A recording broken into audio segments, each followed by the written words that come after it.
আরে ভাই কইলে তো কইবেন কইয়া লাইলাম।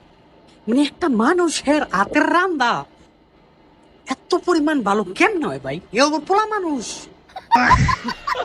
ওরে আল্লাহ, আমি ভাই একদিন আমারে মালিক রে কই, ও আল্লাহ কফিল তুই আমার একদিন কাল লিগা ছুটি দে খালি, আমি যাই বাংলাদেশে আমার মা বাপরে খাওয়াই আহি। দেখেন দেশে গেলে বাবুচির ভাত মাইরা আলাম, আমি এটা শিওর, এটা কনফার্ম।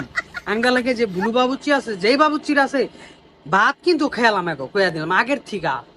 সৌদি আরব যেমন দালালের ভাত খেয়ালাইছি, এরকম বাংলাদেশে গেলে কিন্তু বাংলাদেশের বাবুচ্চি, আঙ্গ এলাকার বাবুচ্চি কিন্তু ভাত মাত খেয়ালাম আমি। মানে বুঝলেন নিয়া কি রান্ধি ভাই, হুদা লবণ মুরগি আর ওই লগা মশলা লাল হলুদ ফাঁকি মরিচ ফাঁকি, হ্যাঁ সাত আমার আত্মাতলায় খেয়ালাই ভাই। মানে আমার মাথায় ধরে না ভাই। মানে আল্লাহ তাআলা যাকে মনে করলেন চায় যে দিব, সব দিকটা দেয়। আলহামদুলিল্লাহ আলহামদুলিল্লাহ আলহামদুলিল্লাহ, মাশাল্লাহ মাশাল্লাহ। একদিন দাওয়াত